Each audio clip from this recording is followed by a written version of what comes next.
sing dan saam, loof en prys sy grote naam, want die Hemelkoning skenk ons sy genade.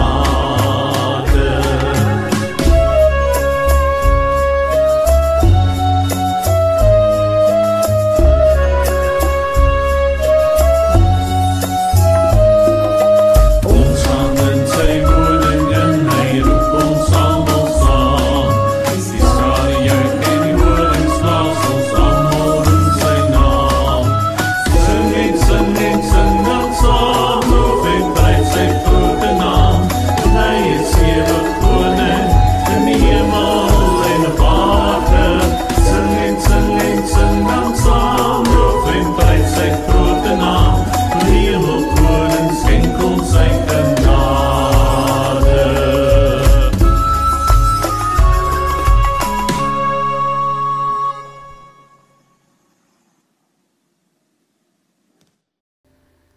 Sjoe, Here. Ons wil saam met Dawid kom sê, Here, U is my herder. Ek kom niks kort nie. Here, U is al wat ons nodig het, Here. Dankie, Here, dat wanneer ons so in lofprysing en aanbidding bewus word van U teenwoordigheid, Here, dat ons harte dit voel en dat ons dit besef, Here, dat U alles is. Here, die wêreld wil ons so vinnig die leuns kom laat glo, dat ons het dit nodig en ons het dat nodig. En Here, ons het meer van dit nodig in ons lewe en ons soek nog dit en dat, Here. En op die ou einde van die dag, wanneer ons in U teenwoordigheid bewus word van U, Here, dan weet ons harte, ons is presies op die plek waar ons alles het wat ons nodig het.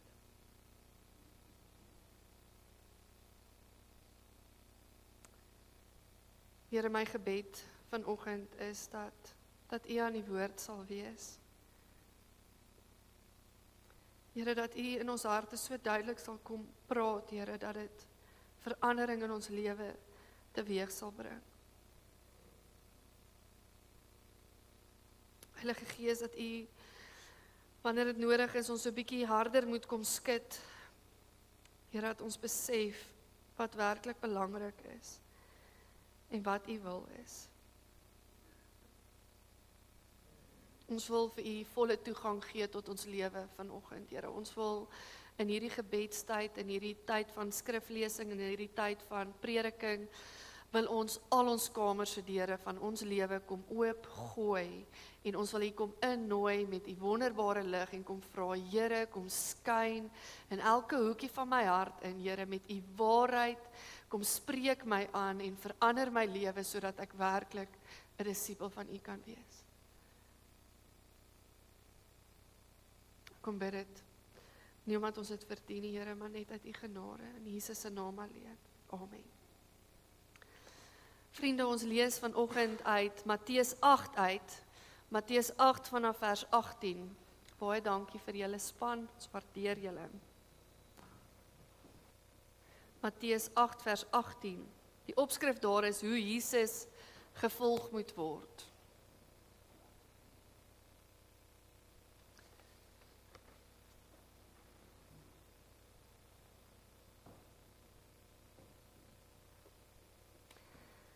Ons gaan lees tot en met vers 27. Toe Jesus die menigte mense rondom hom sien, het hy opdrag gegee om na die oorkant toe te vertrek. 'n Skrifgeleerde kom toe nader en sê vir hom, Meneer, ek sal U volg, waar U ook al gaan.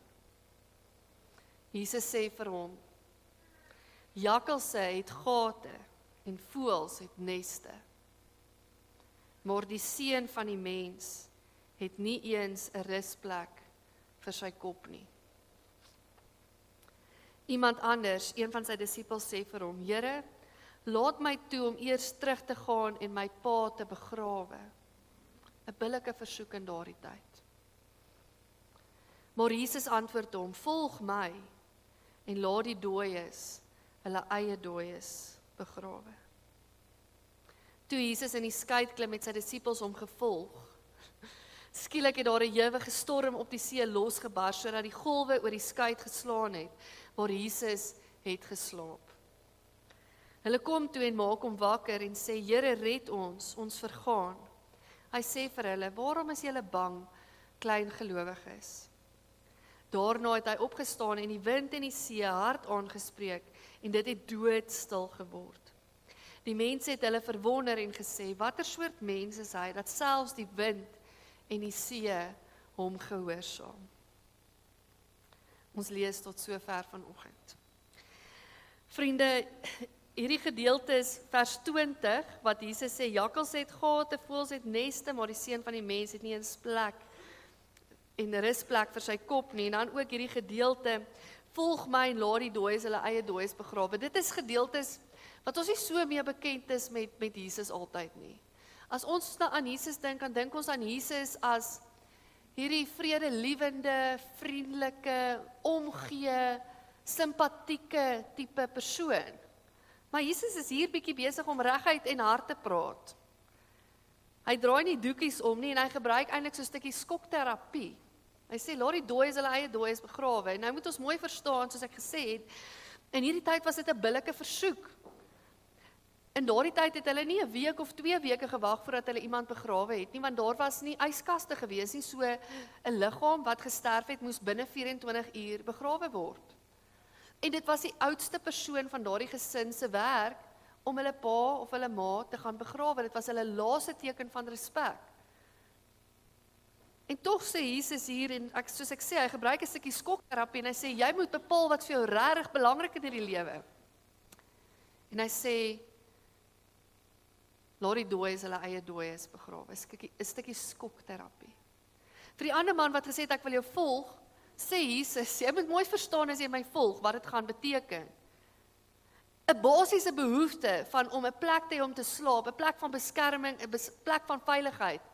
As jy my gaan volg, gaan jy dit nie hê nie.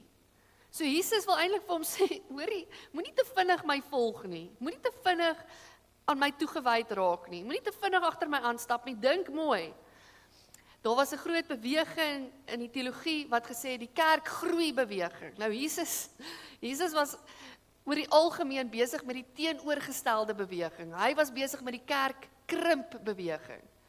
Want daar groot skares was wat agter hom aangeloop het, want hulle was meestal daar vir die wonderwerke, want dit was vir hulle interessant en dit het hulle nuuskierigheid geprikkel, so die skare staan daar wanneer Jesus wonderwerke doen, dan sê Jesus vir hulle, julle moet mooi dink vir julle my volg. Dwyn 'n klomp van hulle, dan bly daar 'n handjie vol oë. So waar ons kerke baie keer besig is met kerkgroei bewegings, was Jesus besig met kerkkrimping. Dit het vir Jesus meer oor die kwaliteit gegaan as oor 'n skare. Dit het my laat dink, toe ek met hierdie teks besig is, dat ons partykeer 'n bietjie 'n wanpersepsie van Jesus het. Ons het prentjies van Jesus in ons koppe en soos wat iemand eendag gesê het, we don't see the world as it is, we see the world as we are. So ons kyk met 'n bril na hierdie wêreld. Hoe ek groot geword het, wat my pa en my ma van kleins af vir my gesê het, die goed wat ek beleef het deur hierdie lewe. En ek en jy moet besef, ons kyk met hierdie bril ook na die Bybel. En dit maak partykeer dat ons sekere tekste uitlig en 'n sekere deel van Jesus uitlig wat ek van hou en 'n ander deel wat ek nie so baie van hou nie, bietjie een kant toe skuif. Dat ek tekste partykeer bietjie mislees soos hierdie teks. Volg my en laat die dooies hulle eie dooies begrawe. Ons lees hom mis, want hy val nie so lekker op die oor nie. Dit het my laat dink aan iets wat ons in hierdie laaste tyd baie sien op sosiale media. Nou Nico, ek wil vir jou vra dat jy vir my daai prentjie sal opsit. Dis 'n prentjie van 'n pragtige voël, 'n pragtige uil. Dit is 'n voël, maar 'n uil. Miskien kan ek sommer gou vra, herken julle hierdie uil? Wie weet wat se uil is dit? Wil jy ek sien jy weet? Dis 'n nonnetjiesuil. In Engels 'n barn owl. Maar weet julle wat? Hierdie is eintlik nie 'n uil nie. Hierdie is nie 'n ware foto nie. Hierdie is 'n foto wat deur 'n rekenaar geprogrammeer is. Hierdie is nie 'n ware uil nie. Dis 'n afdruk van 'n uil. En as jy nou slim is, dan kan jy nou begin onderskei, wat is, julle ken nou die woord AI, Artificial Intelligence, wat is 'n rekenaarfoto, en wat is 'n ware foto? Dan begin jy te kyk na die fokus. As jy nou onder by die blare kyk, gaan jy sien die fokus is al snaaks. Die onderste blare is meer in fokus as die voorstes en dit is nie eintlik hoe 'n kamera se fokus werk nie. As jy bietjie inzoom, gaan jy sien die fyn besonderhede van 'n uil se vere wat ons net in 'n ware uil kan sien, is nie eintlik wat daar aangaan nie. Dit is vreeslike lyntjies wat presies getrek is.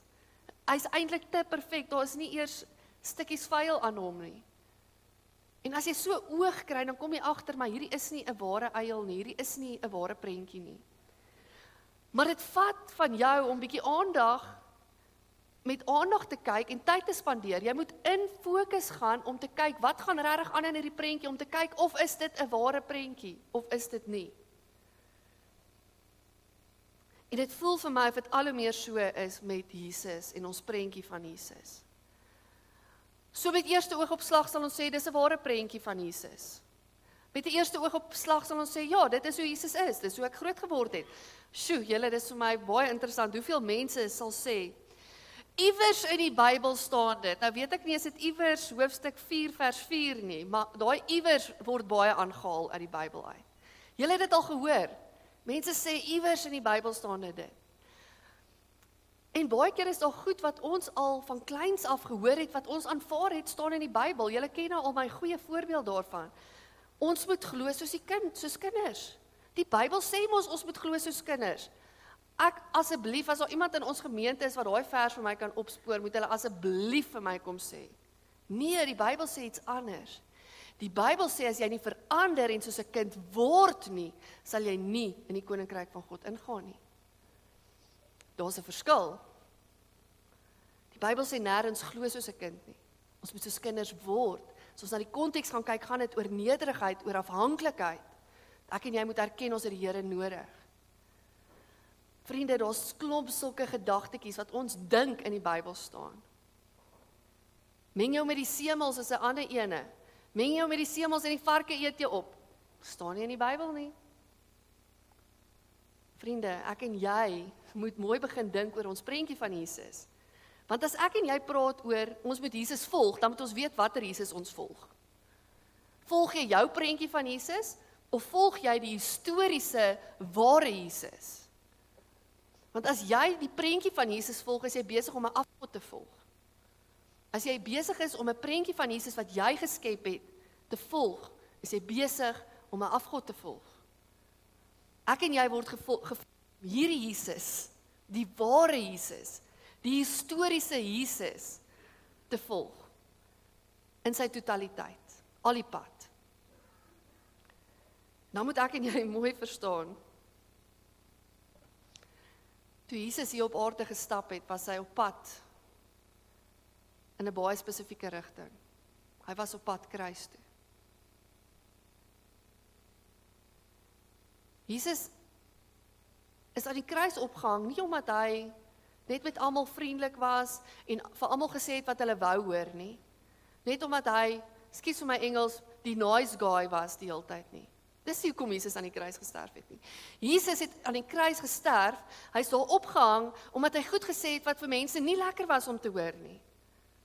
Hy het die waarheid gespreek, selfs wanneer dit ongemaklik was, selfs wanneer dit nie lekker was om te hoor nie. Hy het die fariseërs gesê, julle is besig om nonsens aan te jaag. Julle maak goed belangrik wat nie vir my belangrik is nie. Dis wat Jesus wil kom sê het. Hy het oop kaarte gespeel. So ek en jy moet onsself mooi afvra, watter Jesus is ek besig om agteraan te loop? Miskien is daar so 'n paar Jesusse wat ek kan noem, voor kan hou vir julle, oor wat party mense begin agteraan loop het. Die een Jesus is die liewe Jesus van die kinderbybel. Die een met die sagte glimlag op sy gesig, die blou oë, die wit rok, die blou band om hom. Ek sê nie Jesus is nie vriendelik nie, julle moet my mooi hoor, maar dis nie al wie hy is nie.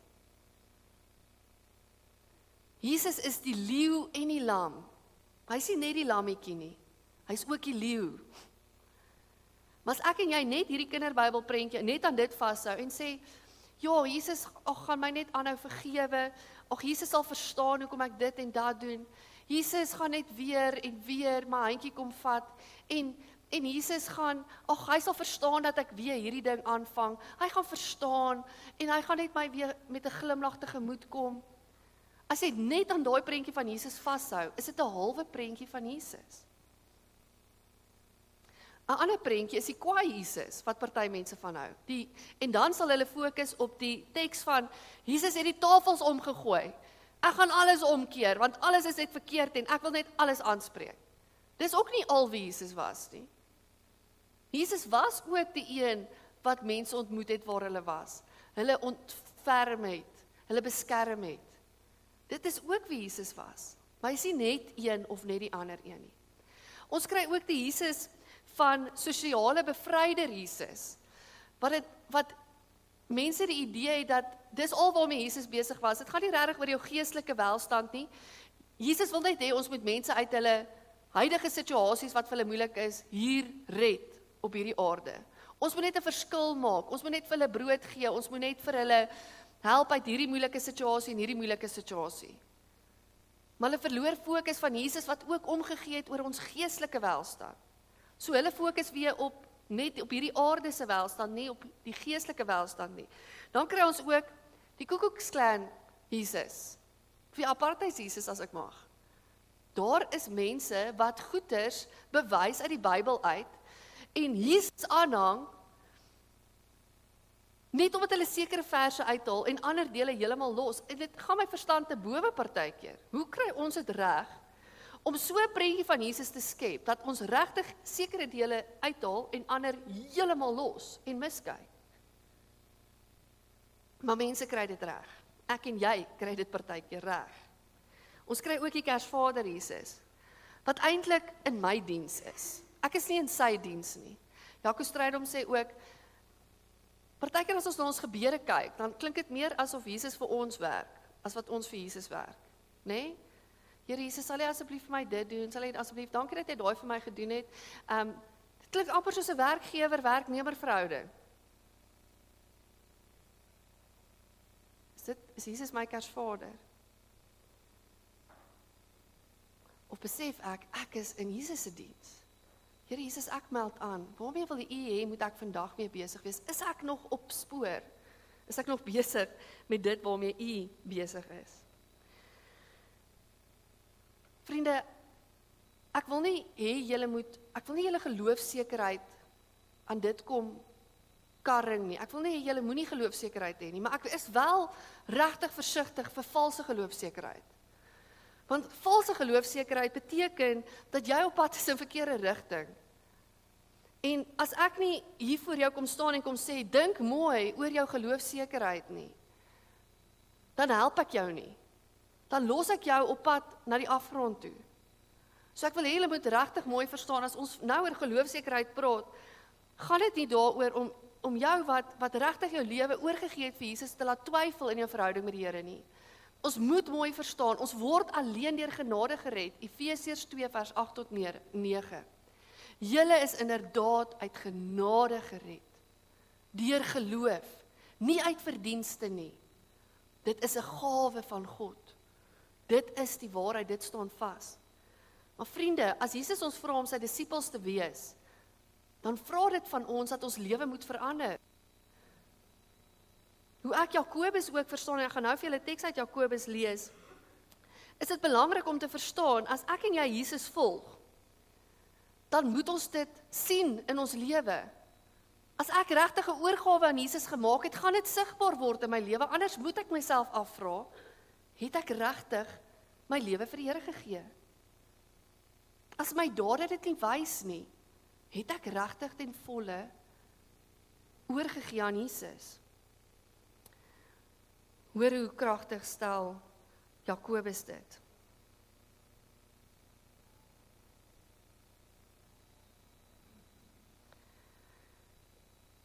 Maar iemand kan miskien sê, die een het die geloof en die ander het die dade. Goed, wys dan vir my jou geloof wat sonder dade is, en ek sal jou my geloof wys deur my dade. Glo jy dat daar net een God is? Dit is reg. Die bose geeste glo dit ook. En hulle sidder van angs. Vriende, ons het hierdie prentjie in ons kop van, om 'n Christen te wees beteken jy glo in Jesus.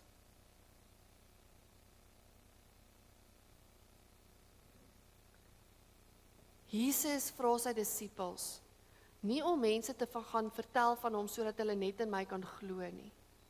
Ja, dis deel van dit, maar Jesus gaan verder en hy sê, gaan en maak die mense my disippels. Jy is nie geroep om net in Jesus te glo nie. Jy is geroep om sy disipel te word. Dit gee vir ons bietjie ander betekenis aan daai woordjie glo. Dit beteken ek moet nie net glo dat Jesus lewe nie. Ek moet glo in Jesus. Ek moet glo dat sy pad die beste pad is. Ek moet glo dat dit waarvoor hy kom staan het, is die waarheid. Dat as hy gesê het, hierdie is die pad wat jy moet loop, dan is dit werklik die beste pad. As ek geloof verstaan in terme van disipelskap, dan verstaan ek dit soos wat dit bedoel is. Dis nie net 'n kognitiewe ding van, ek glo dat Jesus lewe nie, want die bose geeste glo dit ook. Die vraag is, glo jy in Jesus se pad wat hy loop, want dan gaan jy agter hom aanloop. Glo jy dat sy pad die beste pad is, want dan gaan jy begin bewus word van sy pad teenoor die wêreld se pad. Die ware Jesus teenoor die valse Jesusse van prentjies wat mense in hulle koppe maak. En nou wil ek vir julle sê, as ons agter die ware Jesus wil aanloop, dan moet ons hom dalk bietjie leer ken. Dan is dit dalk tyd dat ons weer bietjie ons Bybels afstof en weer tyd in die woord spandeer om agter te kom wie is die ware Jesus. Want hoe gaan ek agter hom aanloop as ek nie weet wie die ware Jesus is nie? Ons moet soos daai prentjie van die uil, moet ons bietjie fyner gaan kyk, dieper gaan navorsing doen en gaan kyk wat is die waarheid oor Jesus. Wat is daardie tekste wat ek partykeer bietjie misgelees het? Die tekste wat vir my nie so lekker is om te hoor nie. Die tekste van Jesus wat sê, as jy agter my wil aankom, dan gaan dit ongemaklik wees. Wanneer laas was jy ongemaklik? Wanneer laas het jy bietjie uit jou gemaksone uitgeklim en ongemak ingestap, want dis waar Jesus besig is. Jesus sê, ek het nie 'n plek vir my kop om op te rus nie. As jy agter my aan gaan loop, gaan dit ongemaklik wees. As jy agter my gaan aanloop, dan gaan jy dalk in 'n storm beland. Want hulle het Jesus gevolg, hulle sê dit eksplisiet vers 23, die disippels het hom gevolg en skielik het daar 'n ewige storm losgebars. Ja, daar waar jy agter Jesus aanloop, is dit nie net mooi weer nie. Miskien moet ons onsself 'n bietjie afvra, is ons mooiweersvriende van Jesus? Wanneer dit goed gaan en lekker is, en wanneer dit wat Jesus van my vra in my skedule inpas, in my gemaklike lewe inpas, dan loop ek agter hom aan. Maar as hy my vra om bietjie iets ongemaklik te doen, om iets te sê wat onpopulêr is, om iets te doen wat gekritiseer gaan word, wat onpopulêr is, gaan ek dan nog steeds agter Jesus aanloop. Daar is hierdie mooi verhaal in 'n rabbynse skrif van 'n skatryk ou wat na hierdie slaaf toe kom en hy sê vir hierdie slaaf van hom, jy het so mooi verhouding met die Here. Ek kan sien jy stap 'n pad saam met die Here, jy beleef die Here se vrede, sy teenwoordigheid. Ek begeer om dit te hê. Wat kan ek doen om ook hierdie verhouding met die Here te kry? En dan sê die slaaf vir hom, gaan verkoop jou skatryk klere, trek vir jou werkersklere aan en kom ploeg saam met ons hier in die grond. En die ou sê, ek weet nie of ek dit kan doen nie. En hy gaan weg en hy gaan dink weer. En die volgende keer kom hy weer by die slaaf en hy vra, wat kan ek doen? En die slaaf sê vir hom, gaan verkoop jou skatryk klere, trek vir jou werkersklere aan en kom ploeg in die grond. Hy sê, ek kan nie. En die derde keer kom hy weer en hy vra, hy sê, gaan trek jou werkersklere aan. En uiteindelik sê hierdie skatryk ou, dis reg, ek gaan dit doen. Toe sê die slaaf vir hom, dis oké, jy hoef nie. Wat beteken hierdie verhaal? Dit beteken, ek en jy hoef nie arm te wees nie. Maar ons moet bereid wees om arm te wees. As Jesus dit van ons vra, moet ons bereid wees. Ons hoef nie te sukkel nie, maar ons moet bereid wees om te sukkel. Ons hoef nie noodwendig onsuksesvol te wees nie, maar ons moet bereid wees om onsuksesvol te wees. Ons hoef nie onpopulêr te wees nie, maar as Jesus dit van jou vra, moet jy bereid wees om onpopulêr te wees. Dis wat dit beteken om agter Jesus aan te stap. Is jy bereid om jou kruis op te neem? Is jy bereid om dit te doen wat nie lekker is nie? Wanneer mense nie van jou gaan hou oor dit wat jy kies nie. Wanneer mense jou gaan kritiseer oor wat jy doen, sal jy dan nog steeds Jesus se pad stap. Miskien dink jy 2025 in Suid-Afrika, ag, dit wat Jesus van my gaan vra, is maar dieselfde as wat ons in die wêreld doen. Jy maak 'n fout. Jesus se pad en die wêreld se pad is lynreg teen mekaar. En as jy dit nie besef nie, dan moet jy dalk weer tyd in die evangelie spandeer. Want dit wat Jesus van jou vra is heeltemal anderste as dit wat die wêreld van jou verwag. Die wêreldse kultuur gaan jou insluk as jy nie aanhou beklei teen die wêreldse kultuur nie. Ek kan soveel voorbeelde noem, maar my tyd hardloop nou uit. Kom ons sluit af. Disippelskap in die Bybelse tyd was 'n rabbi wat 'n student ontvang het, en hierdie student het die hele Ou Testamentiese boeke uit hulle kop uitgeken.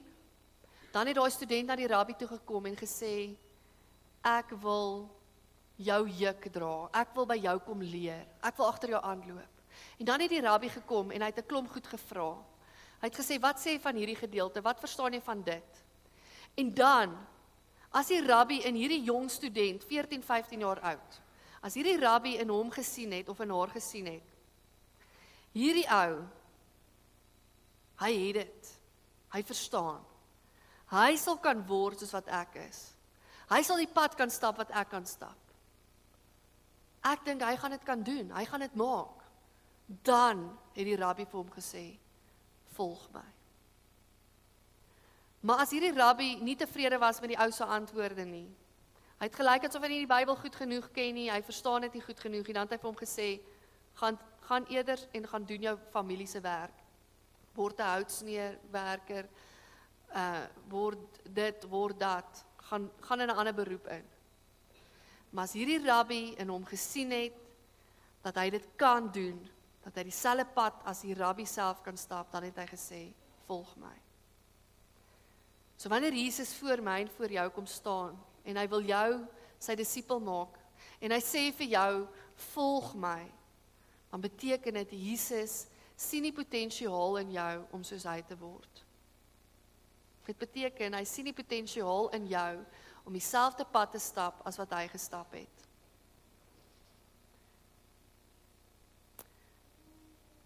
Ek dink ongelukkig begin baie van ons volstoom agter Jesus aan, soos wat hulle in daai tyd gesê het, die volgeling was toe onder die stof van die rabbi, hulle het so op hulle hakke gebly, so alles gedoen wat die rabbi gedoen het, dat hulle vol van die stof geword het, van die rabbi se voete.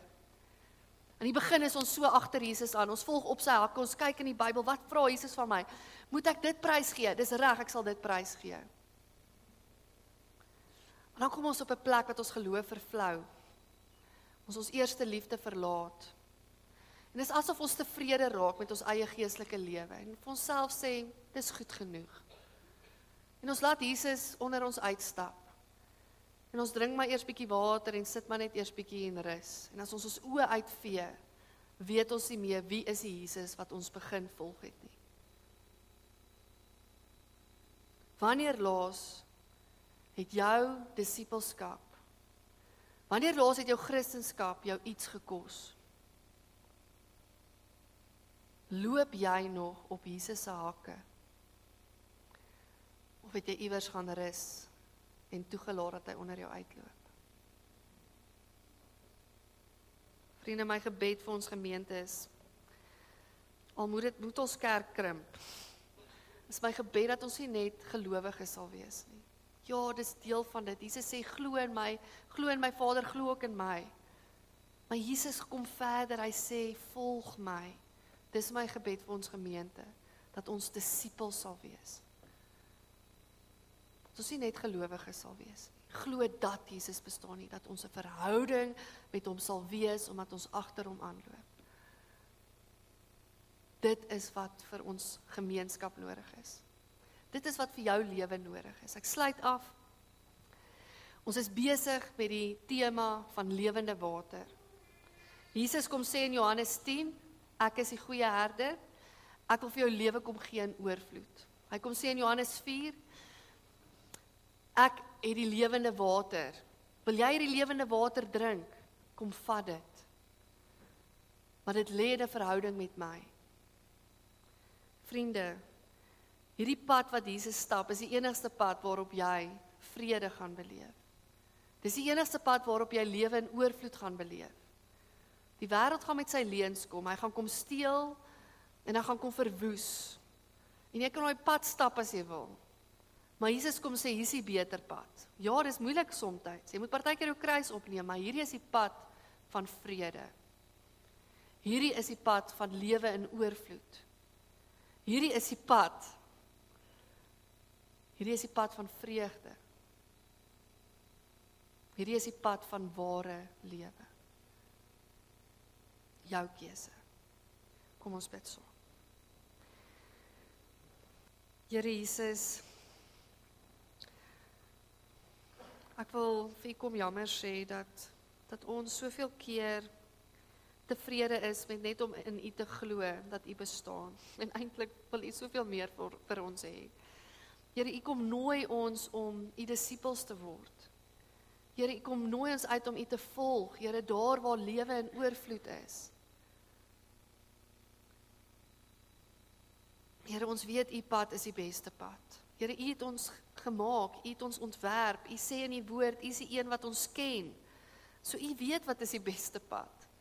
Maar Here, jammer dat ons soveel keer dan eerder die pad van die wêreld kies. Ons kom vra U vanoggend net weer vir U hulp, Here.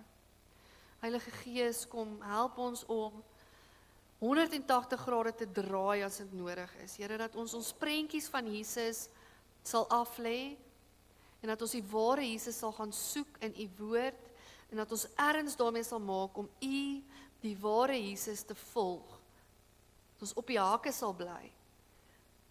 In goeie tye, maar ook in die tye wat dit stormagtig word.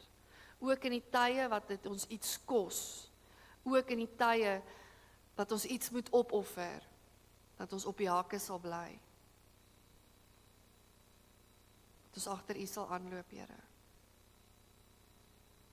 Here, dat ons nie net mooi weersvriende van U sal wees nie, maar dat ons U disippels sal wees.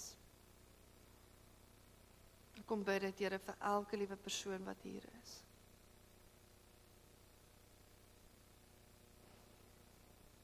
Ons het U so nodig om dit te kan regkry, Here. Help ons om te onderskei tussen die ware Jesus en prentjies. Help ons om te onderskei tussen Jesus U kultuur en die wêreld se kultuur.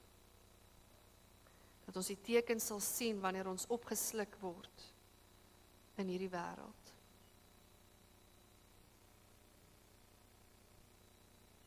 Jesus, mag ons hoof fokus wees in hierdie tyd, op hierdie aarde, om op U hake te bly.